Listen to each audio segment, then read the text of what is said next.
When I was a couple weeks short of my 70th birthday, I started thinking about my mother's mother, who lived to be 100, and her mother, who lived to be 102, and my father, who lived to be 90, longer than anyone we had ever heard of in his family. I began to think that maybe our generation could be the first to routinely live to be 100. When I talked about this at family dinner one night, my granddaughter, who was 5, said, "What are you going to do for the next 30 years, Grandpa?" Hello, I'm Dr. Janet Price. And I'm Gregg Kaloust. And we are Oldish. And this is our podcast, Oldish. If you're oldish or know someone who is, please join us every week for conversations amongst ourselves And our special guests about what it means to be oldish in the 21st century. If you ever wonder whether you're getting old, you're oldish. What are you going to do for the next 30 minutes? Hi, I am Janet, and I'm oldish. Hi, I'm Greg, and I'm oldish. Welcome to this episode of our podcast, Oldish Conversations on Aging in the 21st Century. Today, Janet and I are going to talk with each other about something that happened over the weekend that had, we hope, a major impact on how things go in our country. We're talking about the No Kings demonstrations on Saturday here in the U.S. and in at least 18 countries around the world. So we have some opinions on how that looked and what might come out of that, if anything. I was there on Saturday. I'm currently in Vermont, and there was a relatively small gathering on a bridge over the Connecticut River, which was kind of symbolic between Vermont, which is a blue state, and New Hampshire, which is purple at best. That's a very short bridge. The river here is kind of narrow. The town on the Vermont side has only got 700 people in it, and the town on the other side is more like 500 people. But people came from other places, and there were something like, the last count that I heard was over 400. So there were over 400 people standing on the bridge across the river, and it's this nice old iron bridge, and sidewalk just on one side, so that's where everybody was standing, holding up signs that were at least 99% homemade, which was contrary to the predictions of the people who were opposed to the whole thing, who wanted to make a claim that they were all paid for by somebody. And we had all of these pre-made signs, and many of the participants were being paid. I actually saw some signs that referred to that and said, this is obviously a homemade sign and nobody had to pay me. I hate you for nothing. Well, just to add a little bit of context to this conversation about the No Kings protests, which did occur here in the United States on October 18th, this past Saturday, 2025, was described as a massive nationwide demonstration here in the United States against President Donald Trump's policies and perceived authoritarian rule. I'm reading this from ChatGPT.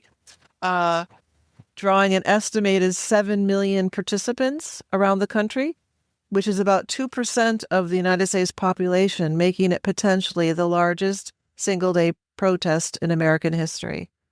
And it included from small places like where you were in Vermont to big cities, including Washington, D.C., Chicago, New York City, Boston, Los Angeles.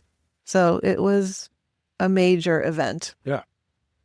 That was a major event, and it was all, the good news is it was all peaceful. It was all friendly. The people, all the videos that I saw, all the people in person that I saw, it was celebratory. We're celebrating the United States of America while at the same time protesting what might be happening to it. The reports that I saw from several major cities was that the police department came out and said we had X number of people in New York City. For example, the New York City Police Department came out and said there were in excess of 100,000 people demonstrating that day around the 5 boroughs, and there were 0 arrests related to the demonstrations. That 0. is amazing, isn't it? That's amazing. The same in Austin, Texas, and the same was reported in San Diego. 25,000 people. The police chief in San Diego came out and said 25,000 people 0 arrests. That's fantastic. So it was not the Antifa riots that we were warned against. It was, for the most part, well, here, Vermont is a very gray state. It's probably neither blue nor red, but it's very gray. So there were a lot of gray-haired white people. Is that what you mean when you say a gray state?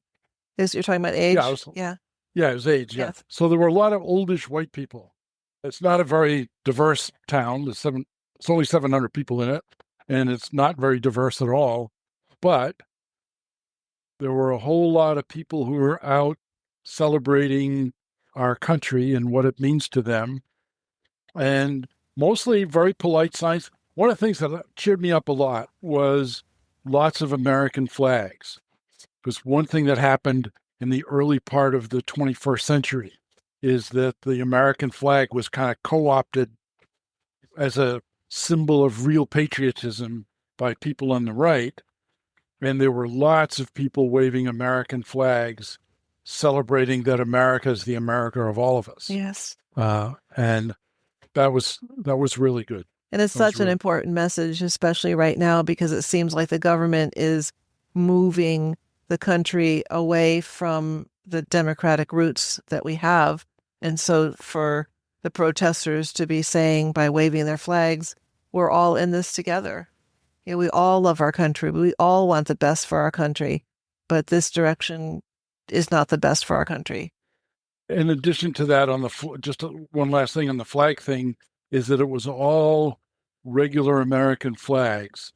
There were no American flags with Trump's picture on them. There were no American flags where the stripes were twisted up into swastikas. There were no Confederate flags at all, not even on the vehicles driving by. I was at a No Kings demonstration also in Vermont in a different town back in, I guess it was June, and there was one guy drove back and forth, and he had a Confederate flag as well as the American flag, and went out of his way to blow his horn and give everybody the finger. What I saw on the vehicles crossing the bridge was, I would say, I maybe saw 3 people. I stood there for 2 hours, and there were probably a couple hundred cars went by or more. I saw 3 people giving us the finger, maybe a dozen people looking grim and not participatory, but people were blowing their horns and waving, and it was just great. It was so, of the 400 people who were standing there on the bridge, there were at least 100 people, I think, who drove by in support, or supported as they drove by anyway. So it was a good thing. To my mind, it was exactly how America needed to say, there are no kings here. There are the people. The Constitution says we the people. Absolutely. And just to review a little bit of what people were protesting about, I'm reading, protesters voiced opposition to Trump's authoritarian actions, including criminal prosecutions of political opponents, militarized immigration policies, and deployment of National Guard troops in cities.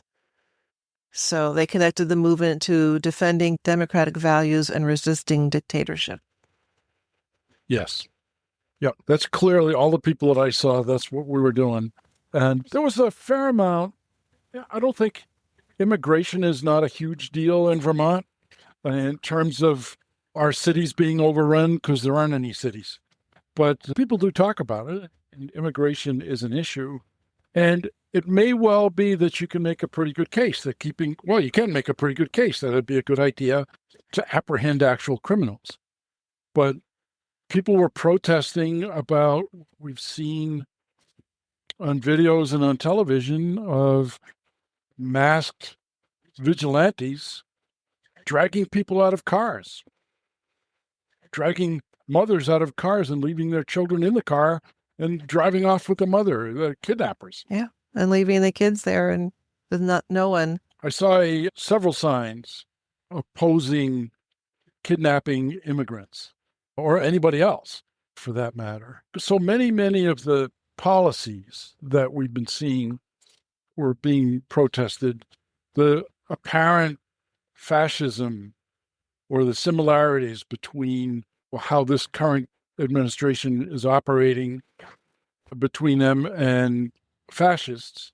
Without, I don't want to call anybody a fascist, but the apparent similarities and their complaints about the supposed organization of Antifa as a terrorist organization, which was an announcement that was made in advance of these demonstrations last week, that Antifa was designated a terrorist organization, despite the fact that it's neither terrorist nor an organization, and that Antifa just means anti-fascist. There were several signs that resonated with me. I saw somebody holding up a sign that said, "My dad was Antifa. He fought in World War II." And that's the way I feel about it. My father fought in World War II at great risk. He was on Normandy Beach for 3 days when he was 18 years old. And he put himself at great risk to fight fascism. And so I think Antifa is a good sounding kind of a thing. So, yeah.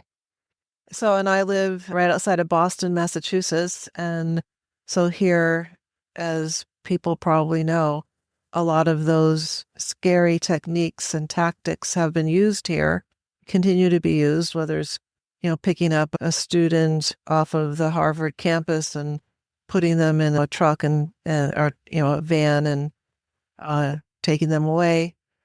And I know a lot of people who talk about, they just hear that ICE has been in their neighborhood, and someone I know heard ICE had been in his neighborhood, immediately went to the window to see if his two neighbors are okay, two of the neighbors who are both from other countries. And so there's so much fear about what it's like to be in a dictatorship or a fascist regime.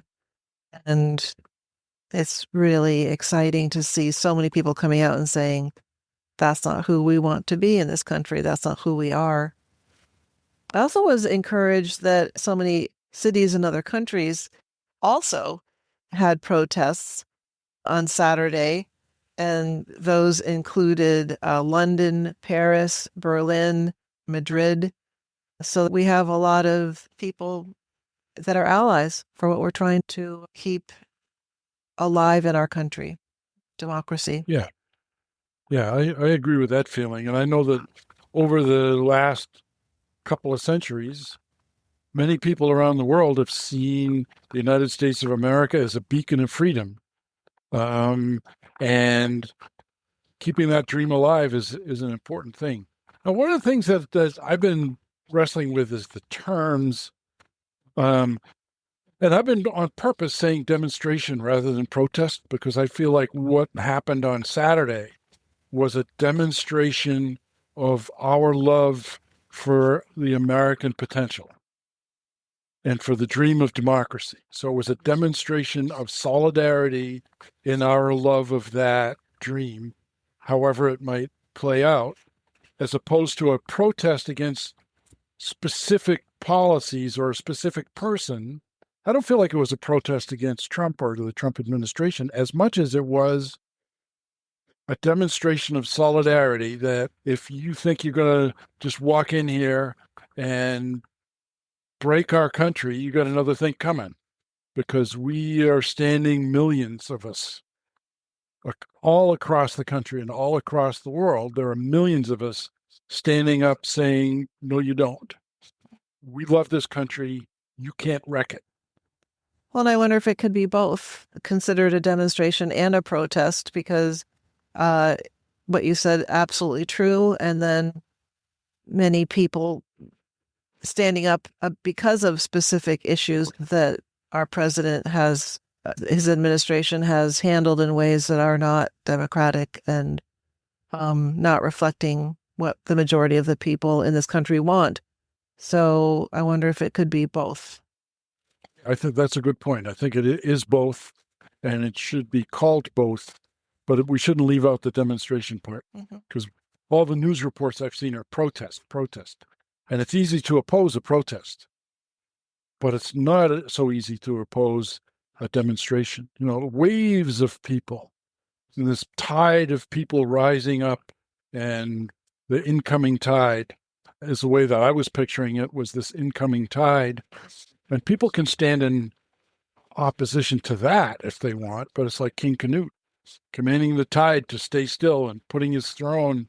I don't know if you know that story, but this Norse myth of King Canute, I guess it's an original story of kingly overreach, where King Canute put his throne at the edge of the ocean and commanded it to stay put and not get the king wet. In some ways, it's comparable to the emperor has no clothes, I suppose. But that's the way it felt to me the other day, was that there's this tide. And if you look at the overhead videos of the big cities, it looks like a big flow of people through the streets. And there was a lot of singing. There was a lot of, although I will say, I've been to some of these demonstrations in other cities in the last few months. And white people in Vermont don't know how to do it. They just stand there quietly and they chat. And there was not a lot of chanting. There was no singing. Well, I wouldn't say there was no singing, but there wasn't a lot of singing. Whereas other places that I've been, there's chanting, and the people keep each other's spirits up by chanting. And having speakers. And I think it sounds like it was probably hard for some of that to happen since you were lined up on the sidewalk of the bridge. Yeah. And we didn't march anywhere. We just all stood on the side of the bridge.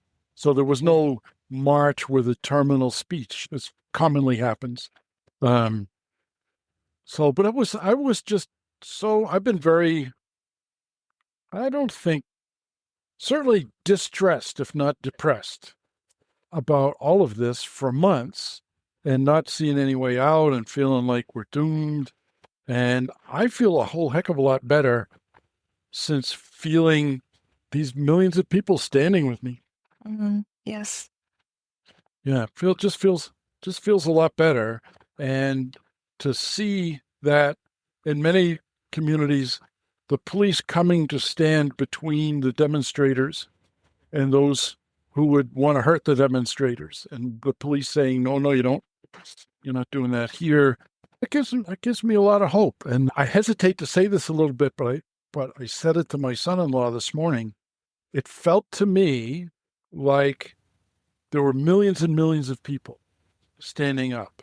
And I think that there were a whole lot, I'll bet the numbers were similar around the country and around the world as what they were here, where there were X number of people who had the time and inclination to go stand in outdoors and chant and wave their signs and so on and so forth. But there were a whole lot of other people blowing their horns and waving and thanking us for doing what we were doing, because not everybody's had the ability to do it. Made me feel very good for a very not good reason, which is they don't have enough guns. The bad guys don't have enough guns. And I hope to God that they don't have enough lunatics to shoot everybody's grandmother. Because that's who I saw standing up, was people's grandmothers and children and wives and sisters and men and women and children and brown people and white people and different tall people and short people, and blonde people and brunette people and bald people, just all kinds of people standing up in solidarity. There's no way that spirit can be defeated. I wanted to ask about the guns. So you're saying that you're glad that nobody was using guns, or you think that the group, the crowds are so big that no one could really hurt people much? Well, it's more for the future, in that one of the things that it seems to me is going on is the administration normalizing political violence and militarization of political violence with an eye toward martial law and a heavy-handed military presence in the country, with, people in the streets with automatic weapons. But what it feels to me is that there aren't enough of them. There aren't enough of them to accomplish it. There will be too many grandmothers and grandfathers and other people standing in the way of that. And there can't possibly be enough crazy people to take up arms against their families, their friends, their communities. Yeah. There can't possibly be that many crazy people. It takes a certain amount of crazy. And also because it was everybody. There was a representative of everybody on Saturday doing this No Kings demonstration stuff. It was very, very diverse. And it was literally everybody there, babies, you name it. Everybody was there. And that makes it way harder to make us an enemy that can be eliminated. Mm-hmm. We are not an isolated, marginalized group who can be targeted as a way to consolidate power. We're everybody. And you can't isolate everybody. You can't I hope that Yes. I feel like it can't be done. Yes. So I feel a lot better than I did. I mean, that's not a pretty picture, finding that out, but I've been worried about a civil war, not a political war, but a war. And it just feels like there's too many of us, and this is America, and they can't have it. Yes. And hopefully many, many, many thousands, millions of people feel the same way. Both the ones that participated, the ones that wanted to participate and couldn't for some reason, and those that were just noticing and watching and waving and honking their horns in solidarity. Yeah. Yeah. And there's no way that people could see that on the news and not notice that it's not just immigrants. It's not just Democrats. It's not just Antifa. This is everybody. Yes. So, yeah. So I feel a lot better. I'm glad to say I didn't expect to, but I feel a lot better. Good. Yeah. Good. Well, I'm glad that we could talk about what happened this weekend because it was historic and hopefully continues to provide historic change. Yes. And on the Oldish note, why are we talking about this on Oldish, the podcast? Who I saw everywhere was people who are Oldish and saying, we're not done yet, and exhibiting lots of Oldish behaviors. Grandmothers in inflatable suits. Is that an Oldish behavior? Apparently. That's an Oldish one. I will say the best sign that I saw was a sign that a man had made for his dog, but they were sitting down, so he had taken the sign off the dog, and it said, and it was in the dog's voice, I could poop out a better president than this one. So it's interesting to think about what it's like for us as Oldish to be in this time. And I'm certain that we have a perspective that younger people don't have, which is probably good because I'm hoping that younger people can feel more hopeful than some of us Oldish people have been feeling. And I think part of it is that we know what this country has been like in the past. And though it has been far from perfect, it wasn't like this. So it makes sense that people with gray hair, white hair, oldish, would be out in full force. Yes. And people who are Oldish today lived through the civil rights movement and the anti-war movement in the 60s and learned clear lessons that I could see, learned clear lessons from Martin Luther King about don't hit them, outnumber them, outlove them. And that I find very heartening, and I hope that that's a lesson that we Oldish can pass on to the youngish who haven't had that role model. Martin Luther King was clearly in evidence all over the country on Saturday. Mm-hmm. It was not hard to convince people to not get violent. Yes. It wasn't hard at all. I think some people said, whatever you do, don't get violent. And people said, well, of course not. Mm-hmm. So I think that was good. That's really good. So thanks, Greg. This has been helpful just to unpack the weekend a little bit and the protests or demonstrations and see where we are. So let's keep in touch around that and see what happens in the coming days and weeks. We'll keep our fingers crossed. And thank you, Janet. I always feel better after I talk with you. You're welcome, Greg. And, it's good to spend time together. yes, in our oldishness. Yes, exactly. Bye, Greg. Bye, Janet. That's it for now. Thanks for listening. We are struggling a bit with the changes that are happening in our country. We appreciate you helping us think about it. Our next episode, due out soon, is the latest installment of the Oldish Book Club. We read The Woman Who Met Herself by Laura Pearson and enjoyed it tremendously. Next up for the Oldish Book Club is The Thursday Murder Club by Richard Osman. Stay strong, stay safe, and don't forget to love everyone. You can leave comments or requests for topics or guests on this or other episodes at www.oldish.me. There's a link there, too, if you've wondered how you can help support our podcast. If you like what you heard today, please tell a friend and rate and review our podcast on Apple Podcasts or wherever you listen to podcasts.